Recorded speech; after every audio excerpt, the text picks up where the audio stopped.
All right, I think we're going to get started. We seem to be close to a quorum, and we've got Neil, who is looking after the back channel, but is very much involved in the discussions as well with us today. So as they arrive, we'll let them in and build up the team, but I think we've got enough to get started.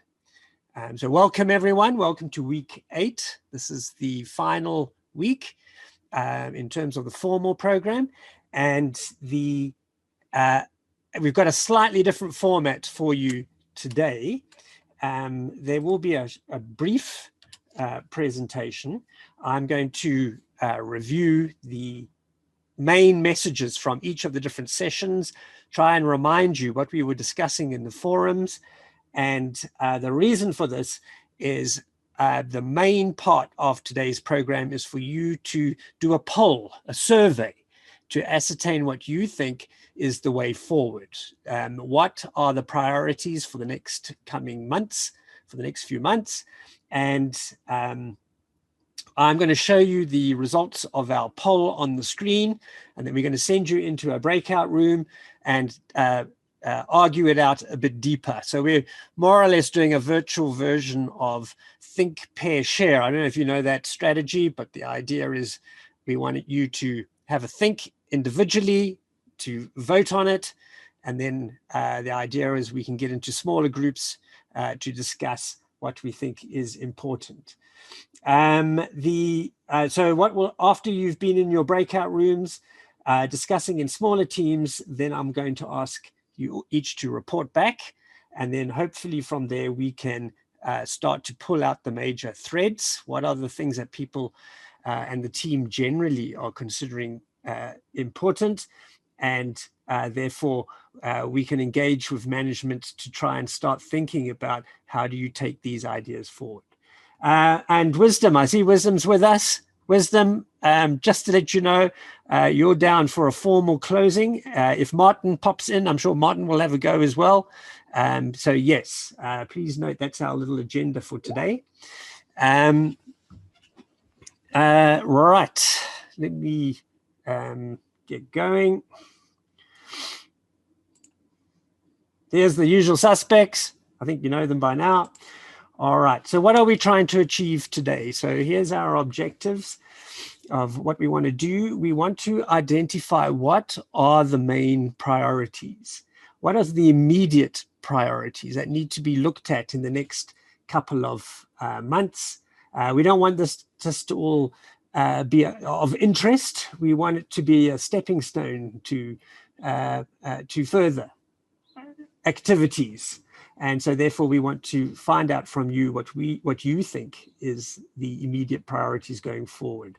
It says devise a plan, a roadmap to move forward. I think that might be a bridge too far for this session, but that is where we're moving. We want to try and advise on how do you then implement those ideas that we come up with today. So we're going to head in that direction. I don't know if we'll finalize that in this session. All right, so the next thing then is a little overview of the 7 sessions we've had so far, just to remind you what was raised and what the discussion was in the forums, etc. All right, number 1, session 1, long time ago now. That's like 7 weeks ago. All right. Neil ran that session, you might remember. He opened up with the idea of he opened up the session with the idea, what is open learning? You might, hang on. Sorry, I've got people all over me. We don't want them now though, do we? What is open learning? So the idea then is, when we are setting up open education, for example, how can we make sure that we have reduced as many barriers as possible to successful learning, but also access to quality education? So Neil gave a punt there for the whole idea that we need to kind of move away from the old idea where education was behind closed walls and very restricted in terms of access, to a much more fluid, more accessible, more flexible style of education, and specifically for learning. Neil, please chip if you feel I'm massacring the main message. Well, if you'll stop talking, then I can chip in. All right, I've stopped. Go for it. You take over the slide. Good morning, everyone. Andrew's just provided a little summary of what we covered in session 1. And I think the key takeaway messages that I was trying to communicate in that session was, number one, to understand that the work that you are doing at ISCED in online learning conceptually is very closely aligned to the concept of distance education, which has predated technology and the internet by many years and started with correspondence education.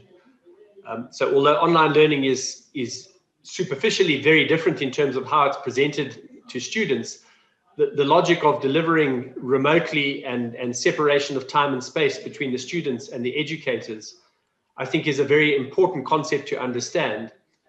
And starting with that concept, there is a long literature of distance education planning, institutional planning, policy making, and financial planning that we can draw on to help to make more effective online learning.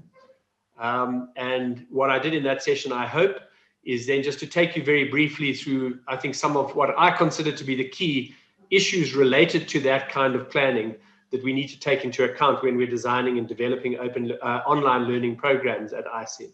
So that was the scope of session 1. Thanks, Andrew. Okay.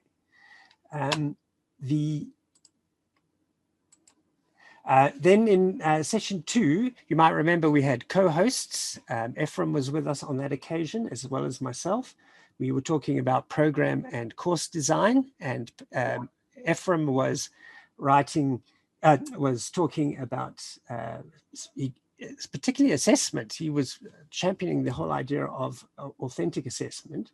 But basically, we was trying to put across that the whole idea of program and course design really needs to be thought out very clearly before you even start the development process. So you need a good design phase where all the various components are thought about and a strategy is clearly articulated. We talked about having a learning design model or an approach to learning design. So we said there were many of them, many different types, but the idea was you should have some idea about what is the best way to tackle the subject in terms of what you're trying to achieve and what would be the best way to actually teach it. Then we also talked about production cycles, that in this day and age, it's very much a team effort now. It's not really one content expert putting the whole thing together. Now you really need to coordinate a number of different role players. We have identified the content expert, the instructional designer, the media producer, the facilitation team, the administrator of the platform, etc. All needs to be coordinated in one of these production cycles. We also mentioned that putting this team together might be a slightly different team according to what course you are building. And sometimes the expertise might be in-house, but there could be times when you would need to draw on expertise elsewhere. We got a little bit stuck on the idea that does the expertise exist in Mozambique? Because number one, it's a good idea to stimulate the local economy by using local talent. But in this day and age, you can also look further afield if that talent is either too expensive or not available. So keep that in mind then when you're assembling your little team to do this development. You've got a number of considerations to think through. We talked about costs of design and development, and then Neil picked up on this again later in the 7th session. Don't get fooled by the idea that distance education or e-learning, etc., is initially a cheap option. to be honest, if you're doing it properly and thought through carefully, yeah, your initial costs might actually be quite high, but over the long term, it would then become more cost effective. Ephraim talked about a quality audit. He's already been doing such a thing in your institution. And what he was picking up then was the whole idea that the assessment needs to be tied very clearly to what you are doing in terms of the course. So once you've done the quality audit, does assessment line up with what it is you said you're going to achieve in the course? He was going on about authentic assessment, which we picked up again in the later session. Right. Then the session 3. Week 3, we started to talk about open content and open educational resources and how this might actually have a role to play in the future. You might remember Wisdom identified this as a particular area where he doesn't feel the institution has effectively cornered the benefits that could be derived from using open content. So we had a little discussion about what are open educational resources. We talked about Creative Commons licensing. How would you know? We talked very briefly about finding and adapting OERs, and that these this could be a skill set that your development team should have as part of the team. And then we spent a little bit of time talking about Portuguese language OERs and higher education practitioners who are already releasing materials with an open license. And I've just got 4 on the screen there. You might remember they're predominantly Brazilian. Portugal itself seems to be a little bit behind. Well, maybe not. But my initial survey was that the main players are in Brazil. So they were also talking about then if we are going to go down this route, then perhaps we should also be sharing. There seems to be a need for Portuguese OERs. And if you look on the right-hand side, I believe, hang on, let's get this right. Who's the one who said?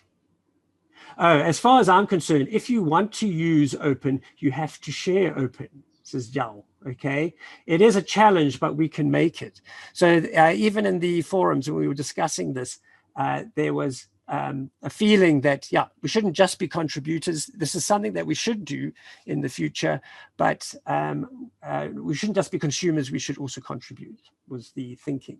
Edgar said, I believe open content is the future. As time goes by, there is more and more content available, but we need to keep track of the new resources. And it is also important to develop effective systems, use, translate, adapt, and to monitor the quality of such content. All right, so these are typical responses from the forum, and you can see that there was overwhelming support for this idea, but there wasn't a clear direction forward at this particular junction.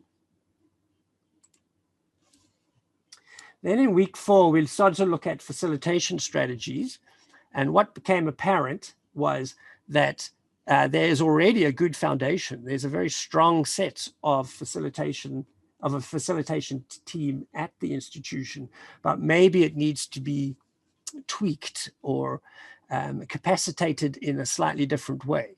So we mentioned the reason why facilitation is an important component of the courses that you are offering.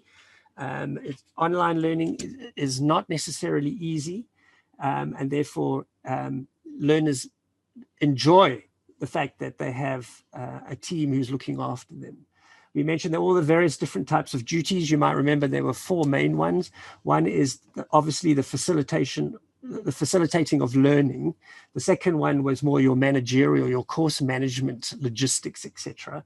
Then there was the idea that the facilitator must also nurture a social cohesion amongst the group. So there's like a social network and any conflict resolution that's required, they can come in and do that. And then the 4th one was the technical support. So they should really have a smattering of all these different skills. We also looked very quickly at Salman's 5-stage model. She goes into deeper analysis of when those particular duties are required. So you might remember that. Facilitation skills and attitude, we said that they really need to change their mindset from being policemen to rather being nurturers and supportive and a shoulder to cry on and take the person forward, etc. And then we said the webinar facilitation skill set is something that many facilitators get wrong. This is a new skill. Suddenly now there's all these synchronous webinars going on, and yet most people are trying to handle them as if they were an old lecture. All right. So we gave you some ideas about what needs to be different, and maybe to encourage your facilitator team to start manifesting these new skills in this synchronous environment. We've got Aziza said, hiring and maintaining facilitators entails costs, but I believe that it is better to keep good facilitators, motivate them, and create remuneration compatible with the function than to constantly hire unqualified personnel. And again, this is a typical response that was coming through in the forums, the idea that you can't really always be dependent on people who claim to be good facilitators. At the moment, there seems to be a gap between those who are really good at it and those who think they are. So maybe you need to just ensure that you have good quality facilitators in-house and that they are getting regular training and that they are getting regular opportunities to use their skill sets. But then you might need to find a way to retain them. Okay, so as management, you need to think about that. How are you looking after your facilitation team?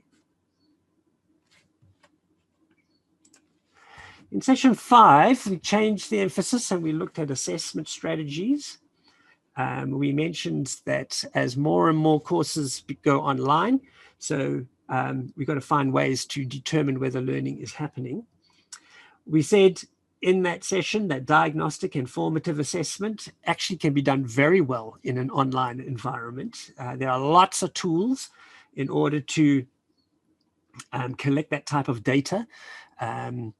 We're going to kind of do a little diagnostic test today. We're going to see to what extent you feel various things should be prioritized and not. So you'll see SurveyMonkey in action today.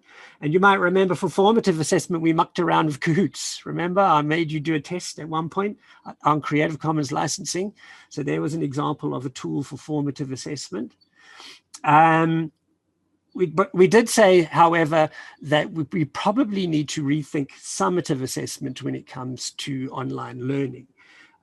This obsession with trying to emulate the exam environment online is really counterproductive. And there are just so many more ways to cheat online than there was in the invigilation hall.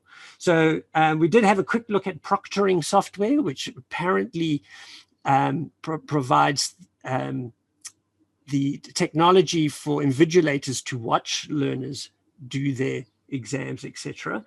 But you might remember I showed you a TikTok video where the kids were sharing ideas about how to get around this proctoring software, etc., and how to get around the invigilators. So there will always be this type of them versus us attitude when it comes to that style of summative assessment. So we were making the punt that you need to change the way that you collect summative data, summative assessment data, and rather go for authentic assessment rather than the examination.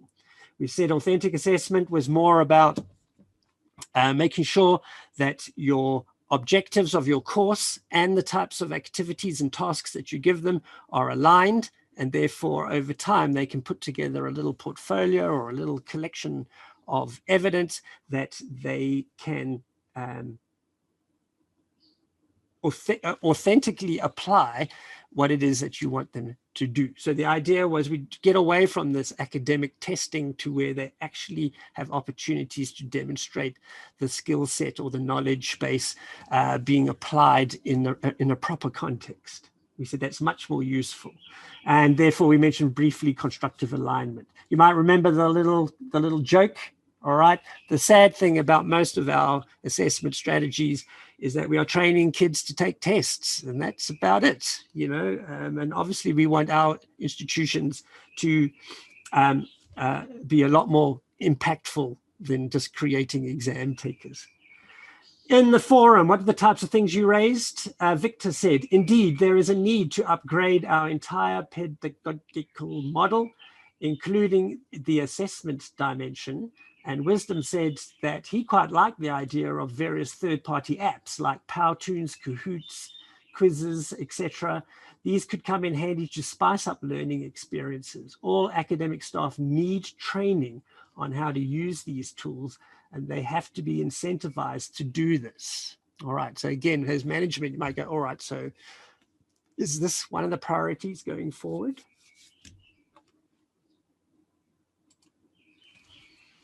All right, then we went on to 6 and we started looking at the technology itself. We looked at different tools and systems and platforms. We looked at open source LMSs versus the clouds. That was a good discussion. I remember you guys being intrigued by the potential benefits of cloud-based LMSs. But in the end, you said, no, you like what you got. And yes, we can continue to shape it and improve its functionality, but we're going to stick with it. And that came up very clearly again in all the discussions. We talked about SIS options or student information systems or whatever you want to call them. Again, you said, not bad. The one you got is not without issues, but it's chugging along and doing the job. And then when we talked about integration of all the different systems, again, you said, not bad, could do better synchronizing between the different systems, but rather than chuck out the baby with the bathwater, let's rather massage what we've got and make it as best as it can be. And then we started looking at authoring tools, and that caused a bit of a stir because the examples I gave you were mostly proprietary software rather than open source ones. And a little team stayed on afterwards to tackle me on that issue, saying that where's the open source options? We're trying to keep our costs down. And my view on that, I'm afraid I'm a pragmatist. I basically said, in terms of what the various ones that we've chosen offer in terms of improved productivity and improved functionality, there comes a time when you have to decide where's the level. Maybe you need a mix, some open source materials, but you might feel an investment, if it's used regularly and often, is worthwhile in terms of authoring new materials. And then another discussion we had around those issues was, do you need a media development unit? And again, it revolved around the idea of how much work have you got? Can you warrant the expense of having a full-time media production unit, or can you outsource to skills either in Mozambique or elsewhere? And on that, you guys were all over the place. It was quite interesting. Annabella said the media production unit should be an asset for ISCED. However, what I could see at the national and international market level is quite expensive, and it would almost be unsustainable for ISCED to acquire at once. We certainly don't work enough for the dedicated authorship section. We need to improve. All right, so it looks like this might not be an immediate priority, but something that needs to be investigated as you begin to develop and grow. All right. Annabella, however, it says typical at the top, but it wasn't. You guys were quite split on whether you felt it was necessary to have a media production unit within ISCED or whether you just outsource to various contractors in South Africa or Mozambique or wherever. So that was quite interesting. 7, managing and budgeting ICT. I'm going to hand over to Neil. He can take you through this one. Great. So as this was our most recent session, hopefully still reasonably fresh in everyone's minds, although in my experience, people like to put the whole concept of financial planning and costing out of their minds as soon as we've discussed it. But in this last session, what I focused on trying to discuss was just the importance of doing rigorous financial planning for all of the courses and programs that you deliver at ISCED, and particularly focusing on trying to ensure that that is an activity-based costing approach where you look from the bottom up to understand how all of the different activities that you're proposing to do with your students, whether they're independent study, contact activities, which can include obviously online contact, and the assessment strategies that we think systematically through how each of those generates cost to the institution, and get the balance right in terms of ensuring that we're spending enough money on the courses and programs to ensure a high quality educational experience, but not spending too much money so that the course is not going to be affordable to students, or alternatively that it might compromise the financial sustainability of the institution. And my main point was to observe that it's very difficult to know whether or not we're achieving that goal of cost effectiveness unless we do rigorous financial planning.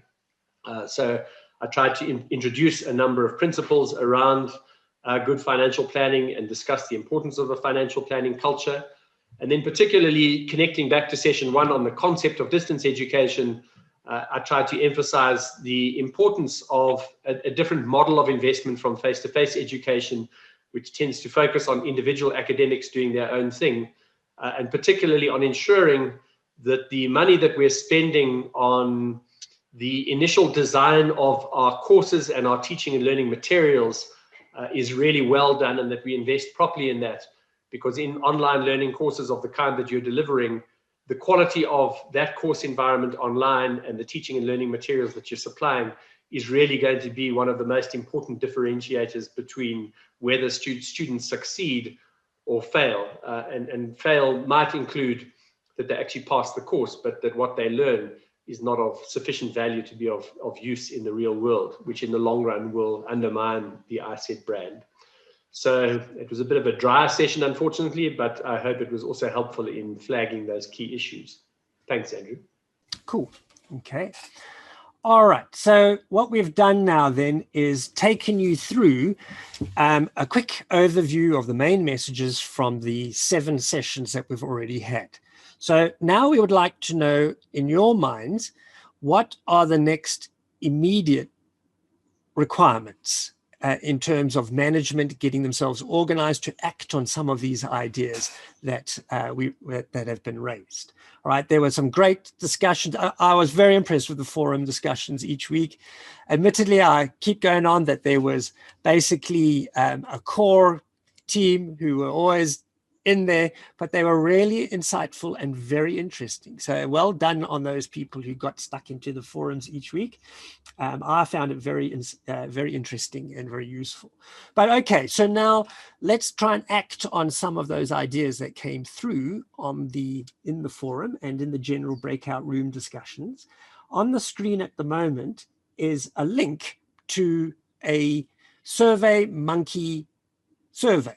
All right, where we've tried to make it as easy as possible so you can choose some combination of important items, and then we can have a quick look at the results right here and now in the session. We can start giving you fuel for the next round, which is a breakout room discussion. So you can either use the QR code, you can just use your phone on the screen and you can just scan it. It should take you directly to the SurveyMonkey survey, or you see there is a link, surveymonkey.com/r/SD5LQP9. It's on the screen as well. But if you want to actually click on the link, because you can't click on the one on the screen, then you can go to the Moodle. It's also in the Moodle, and you can just click on the link in there and it'll take you through. All right. So I'm afraid everyone needs to now get involved and find a way to access the SurveyMonkey. They use the QR code, type in the link as it appears on the screen, or go to the Moodle platform, go to session 8, and then click on the link there. It'll take you through. All right. Andrew, can you maybe post the link into the chat as well? Oh, yeah, that's a good idea. Let's do that. All right, we've got 13. Please, can you post now? Whatever you've got, let's stick it in. I'm going to put the results on the screen because you need this information for the next step, which is then to debate it a little bit deeper. All right, so give me a second while I get it up on the screen. Make it a bit bigger so you can see. If you, for some reason, are still doing it, please push forward. We will obviously look at these results in more detail later when we've got some time to reflect. But for the activity, for now, I'm going to put what we've got on the screen. Here we go. It's here.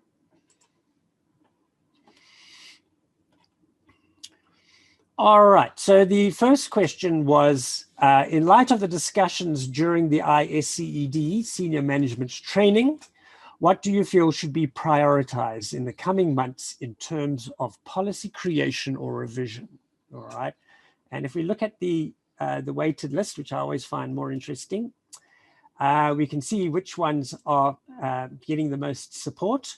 We have the highest one at 3.85, which is a policy on institutional approach to online assessment and online assessment tools is getting a lot of support. We've also getting another one for a policy on institutional approach to open education and a role for OER is slightly behind at 3.73. And then we got another one, 3.42, a policy on institutional approach to online facilitation. So those three are the ones, in fact, there's another one very close. It's the 3.3, which is a policy on institutional approach to development of new media and digital assets. So those are the four that seem to be at the top of the game. Are you in agreement? We're going to put you in little groups in the middle to take that further. So keep those in mind. And then we asked you, are there anything extra? And we've got here, a policy decision must involve all departments and not only management. Cool. I like the idea of getting everyone to buy into the policy by being part of its development. Material design and development, completion of courses, synchronous interactive learning activities could be a more specific focus for policy. The internal flow of information, training tutors and hiring facilitators, ensure the communication approach that will cease misunderstanding relating to our communication protocols, technology policies, quality assurance, examination quality, better training approaches. And then we've got one here which puts bandwidth or technical issues as something that needs to be prioritized.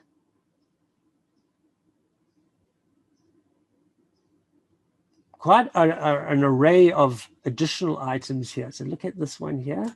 These might be things you want to now champion a bit more in the next section.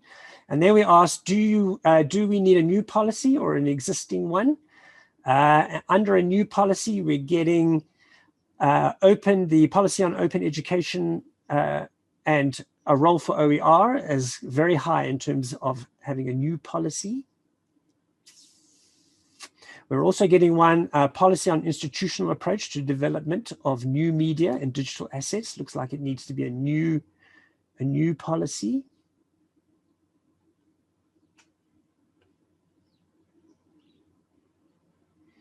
And then we're getting two here, policy on training and incentivizing good facilitators, and a policy on institutional approach to technical maintenance and data collection for the LMS and the SIS as being areas where perhaps we need a new policy. The others looks like we can tweak what already exists. And then we asked about your capacity development, your professional development. What would the management team feel they need in the coming months? And the one that's peaking out the highest is, you got two, finding and adapting OER and online assessment strategies and digital tools are the two that seem to have got the most support so far. Admittedly, I'm still waiting for the other responses to come in. Close behind, we have learning design, theory and practice as areas where you feel you'd like to know more. So have a look at that list. All right. And then we asked you anything specific other than those suggested. Administrative processes, training on the agreed or the administrative processes that should be done, including fees and administrative responsiveness. So again, that's something that we didn't mention in the grid.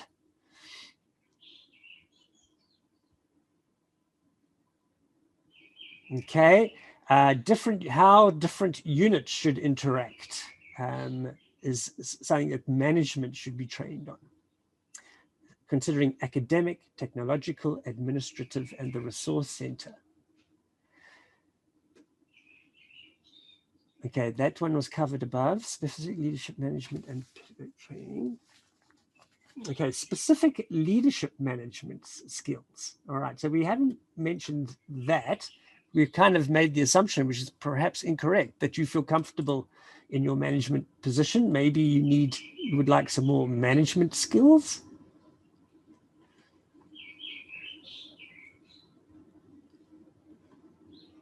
All right. And then we said, what about the rest of the staff, your staff members who have rather specific roles rather than a managerial role? And we've got here, I'm looking for the high priorities just for now. Finding and adapting OER hits in at 66.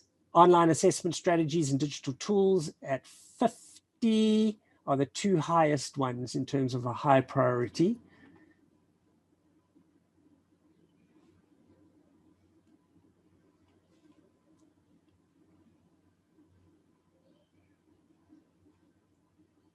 And then we asked you, well, what's not in the grid, which you feel is important? You've got one here, pedagogical mediation,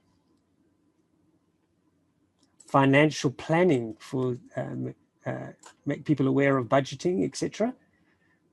We've got some Moodle training suggested here.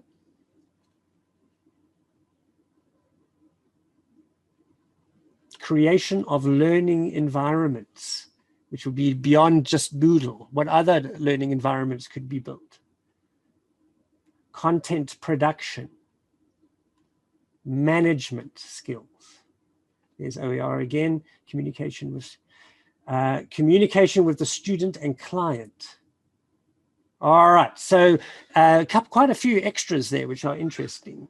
Does that resonate with any of you? All right, and we've got another one, interpersonal communication. All right, so you're getting a feel of where people are sitting. And now I'd like to put you into some breakout groups. We're going to put you into groups of around about 4 and 5. And I'd like you then to choose a champion. Do you agree with these results? Admittedly, we didn't get everyone. We've only had 13, I think it was, at the top. So we're up to 17. 17 of you have posted. Are you in agreement, or do you feel that we should rather champion something else? All right. Any questions before I put you into little groups to talk this through at a deeper level?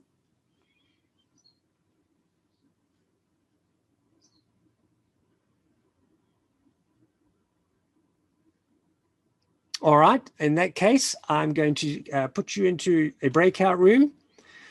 Oh, I can't. I'm not a co-host. Neil, are you still there? Can we put them into... You are a co-host. How many breakout rooms would you like?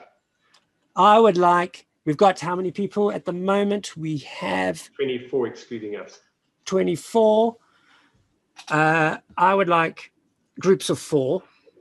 So that's like 5 groups. Make it about 5. So 5 groups and automatic assignment. Yeah, automatic's good. Yeah. Okay. All right. So before you go, people, remember what you're talking about. You are trying to identify now, based on what you've seen in terms of these survey results, do you feel that your group would like to champion something specific? We want you to report back and tell us you feel strongly about X. All right, so that's what you need to tell us when you come back. Cool. Neil? Okay, yep. I'm on my way. The rooms are open. All right, so you should see on your screen a little invite to go into your room. Can you click join? And we are not going to give you too long. We're going to give you about 8 minutes, and then we want you to come back and report. All right, welcome back, everyone. I'm now going to ask each group to give us a brief overview of which that particular set of people felt was the highest priorities in terms of all the things that we saw in the survey, or if there's something else that the group felt was important. So group one, have you got a representative from group one? Sorry, I don't know which group I was in. All right, Edgar, your group. Tell us, what did the discussion cover? Okay. Well, there was the time was very short for a true conclusion, but a few things, important things, I think we could touch. For example, this was actually the timing now for this discussion was very good, because we're actually doing some revision of policies in ISCED. We're looking at all of them and looking which ones we could change or not. So this was very good timing for that. So one policy we talked about was the technological. We should, there is, but it should be improved, especially because there should be more, how can I say, harmony between the different departments and so on. For example, the tutors and the personnel in the technological division, there should be more harmony. Sometimes we need something as tutors or so, but it's very difficult to communicate that. So there should be mechanisms to facilitate that.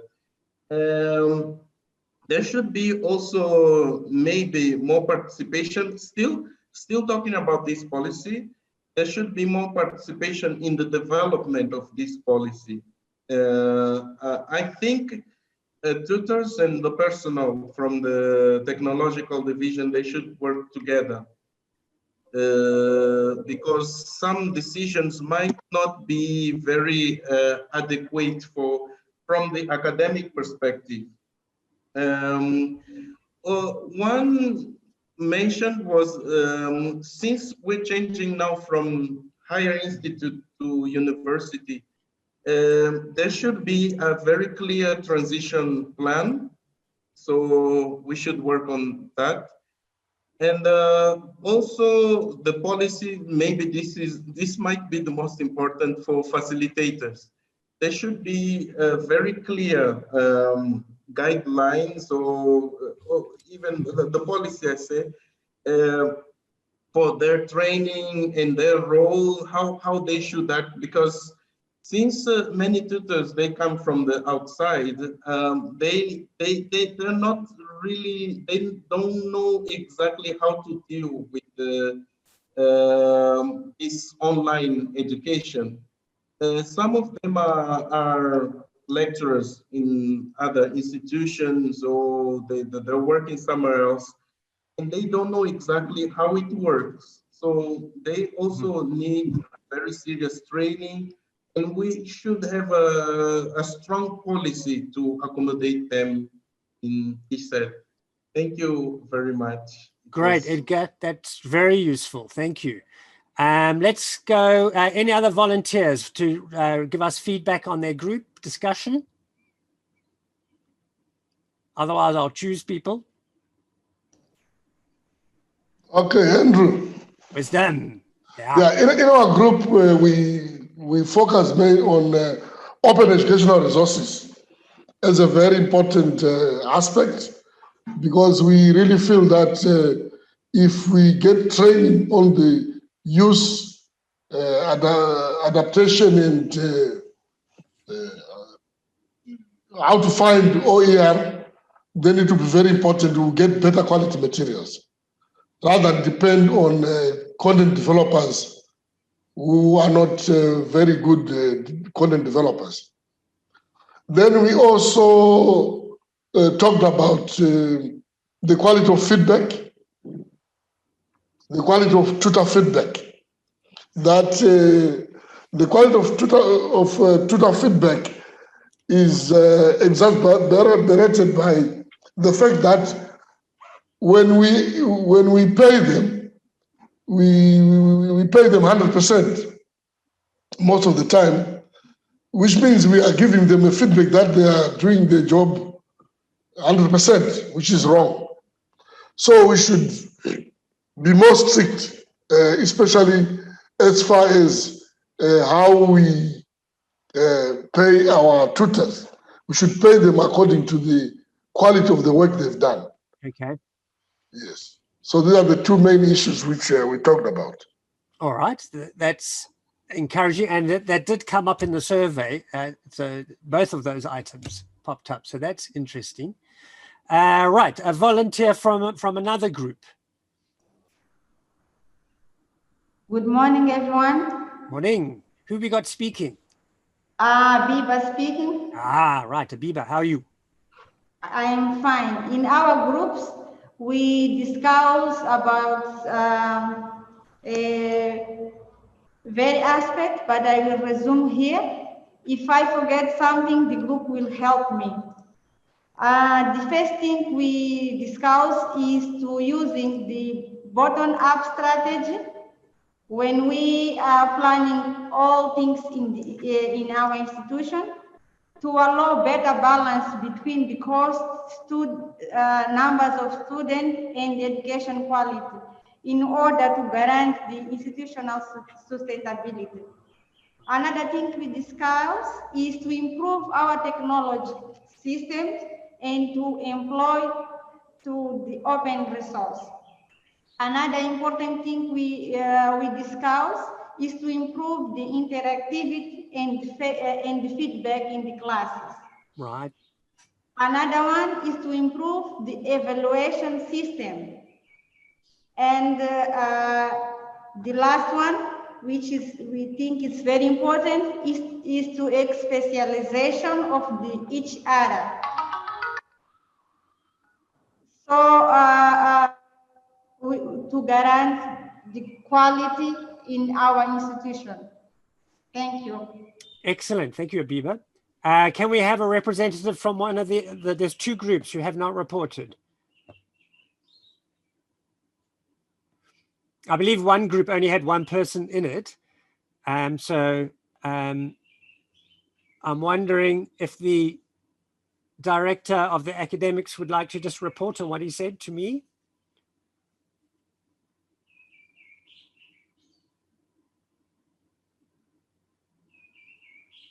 All right, seems to have disappeared. So I will just fill you in there was another group whereby they were saying that generally for management, there needs to be more training on various administrative skills.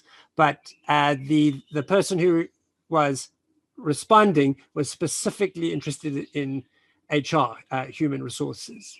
So that's something you can think about. All right, we got one other group. Who could tell us what was discussed in that final group?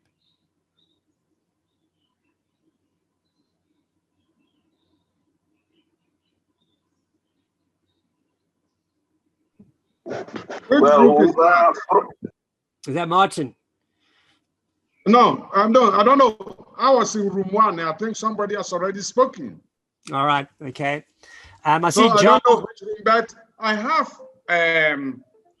some other comments because Andrew, when I look at the whole survey and throughout this session, I think about 60 to 70% of major issues are technology. And being the director of technology, and as my predecessor, Dr. Wisdom, effectively did when he was there, is transparency. So what I plan to do is to meet with every department, listen to them, so that we can create a very sound technological environment, as my predecessor did, so that our daily activities can go on normally. Now that we are transitioning from an institute to a university, that is very, very important. And that's one of the things. And I'm doing everything to cut down costs and to make available all the resources that people need, because people keep talking about resources. And then the other thing I want to raise is, when it comes to policy making and budgetary issues, we are an institution. Therefore, every department must be part of the decision making.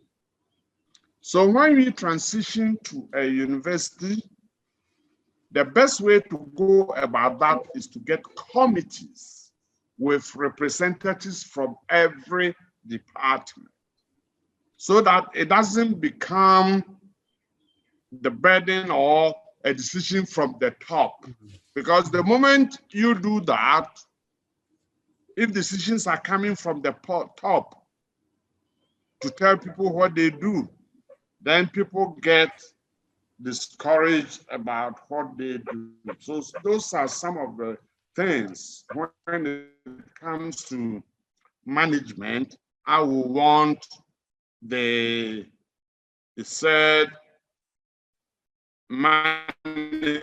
administration to look at, so that as we transition, all those things will be in place. Because in the future, if you are going to look for international accreditation, those are the things that they are going to look at. Governance, very, very important. All right. Thank you, Martin. And yeah, I think this is an opportunity whereby you can now get everyone involved in the revision or creation of new policies. And it's a good way of getting buy-in and a general understanding across the entire institution as to what has been agreed consensually. So yeah, I like that idea. Right, Isidro, you keen to tell us? Good morning. I was in the same group with Professor Martin and João, and what I think is that I forget one important point that he mentioned was the in-house training. That is very important. Really, he mentioned it during our discussion that each one or most of us needs really in-house training, especially in technology. Thank you. Great, thank you. All right. We are slowly winding down. We've had our 90 minutes, although we did start 10 minutes late. Other people who would like to suggest what was discussed? These are now we're getting to the real meat, and of course the time is finished. Yeah, anyone else would like to suggest a way forward? I think there was someone else from the last group who was about to talk. So maybe we can check if someone from that group would like to make an input still. Okay, there's one group we haven't heard from.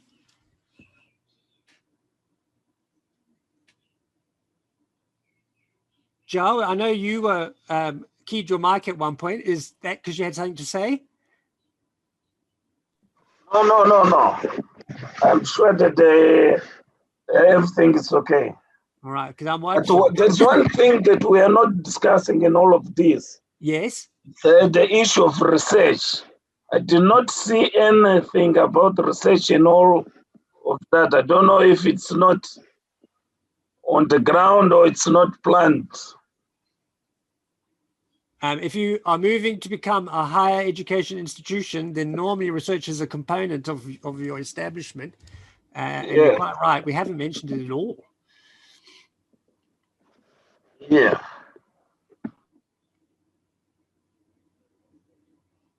Any other comments? Yeah, because, let me comment briefly on the last speaker who talked about research. As we move to the status for a university, I think that is going to be a very, very important component of what ISCED does.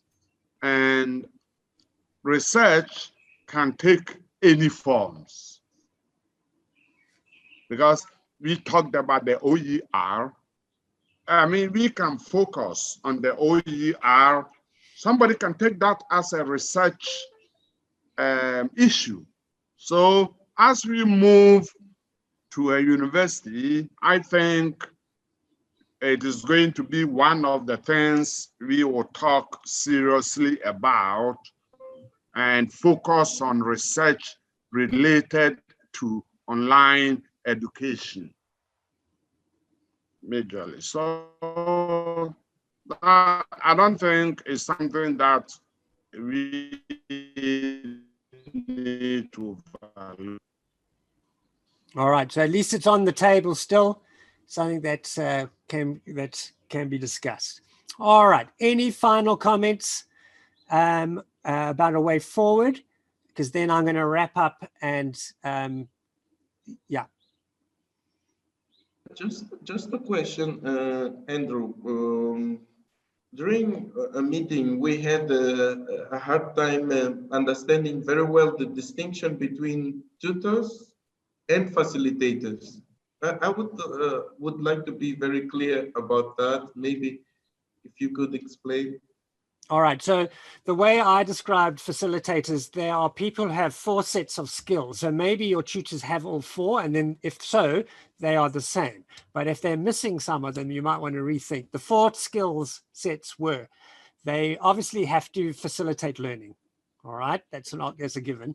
Number 2, they need to do all the managerial components of the course. So chasing up people who are falling behind, checking the grade, setting up the grade book, marking, etc. 3, they would be some type of, they would nurture an online environment where people are encouraged to feel free and where learning is conducive, where there's no antagonism, and it's a pleasant environment for learning to happen. All right, so it's more of a social component, and therefore there's also some conflict resolution if should it happen. And then the final one is they have a little bit of technical experience, so that when there are technical issues like lost passwords, bandwidth is poor, my device isn't set up properly, they can give a first level technical support. So in my mind, a facilitator has those 4 skill sets. If your tutors cover that, then they're the same.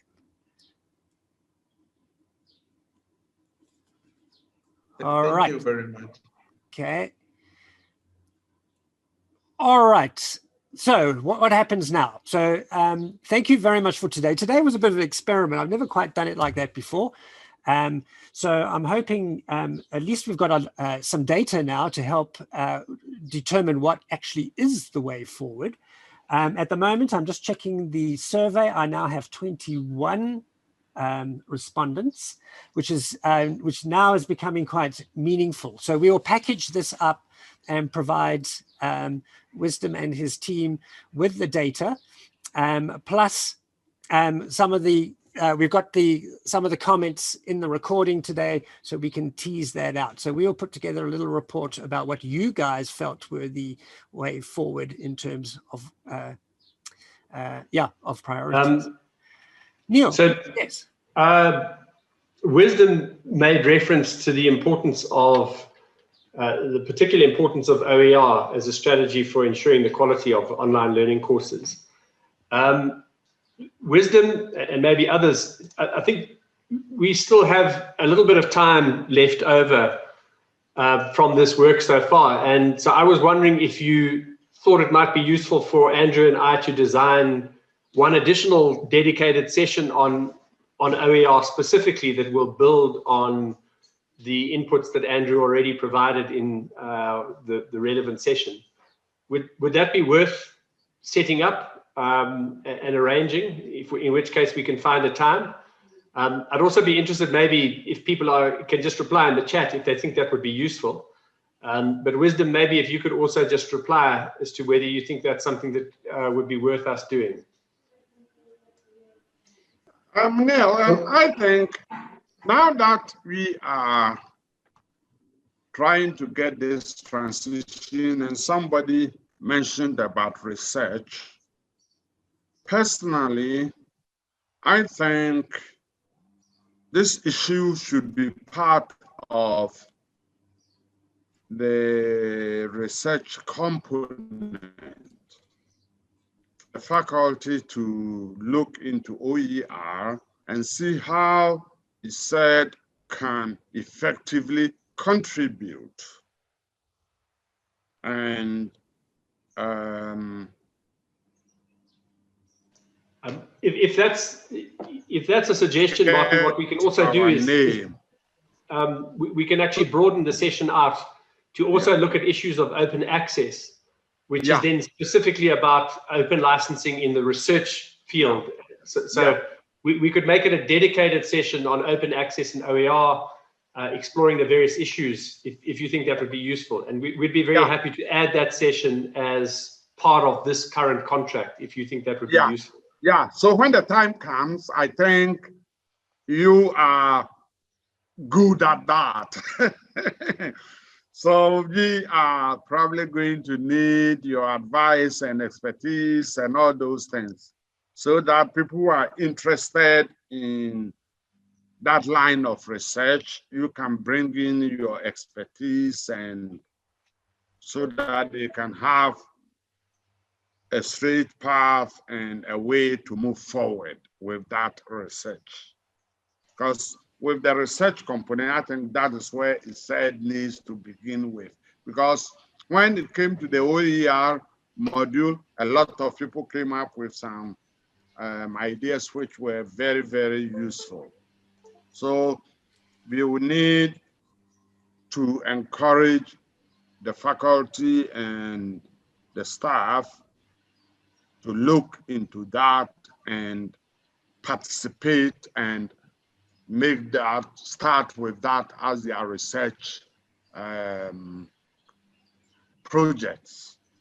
And then we go from there. And then we are going to need your expertise, definitely. So that's fine. We actually also have access, Andrew. I'm thinking that we could draw Liz Levy into that to make a presentation on open access specifically. And then you could obviously go into a bit more detail on the finding and adapting OER pieces. I don't know exactly what you already covered, but we could then go to the next level of depth on that, and we could bring the two together. So we just need to, Wisdom. If you guys start putting together something that can help motivate people to get into that research area and beyond, that would be really nice. Because ISCED is a young institution. Now they are transitioning from the institute to a university. So they need to have a very, very strong foothold on all these issues that will make it a viable university, so that it will stand out as an online university. And I think we are going to need your expertise when it comes to all these issues. That's fine. So Wisdom, if you're in agreement, Andrew and I will just liaise with you to find a suitable date and time for that. We'll need a little bit of time to prepare it because that's obviously separate from what we've done, but not very long. And we'll move ahead with that. As I say, Wisdom, so that you're not having a panic attack, we've managed to achieve some efficiencies in delivering this, so we can deliver that session as an additional session within the scope of this contract. Is Wisdom there or he's gone? No, I'm here. Oh, yes. Yeah. I'm enjoying what I'm hearing from all of you guys. Thank you very much, Neil, for the offer. And I think open educational resources is one of our priorities, because to be honest with you, we are worried about the quality of the materials which are being posted on our platform by our so-called content developers. So I think if we could go to OER, we would tap into better quality materials and which have been tried and tested, and we expose our students to much better material, and even our staff. I think we'll learn more if they engage with open educational resources. So that offer is welcome, and we are very grateful for the offer. Perfect. All right. So, Andrew, I think we should wrap up given the time. Wisdom, do you want to have the final say? I did warn you I was going to hand over to you to close for us, please. Would be great.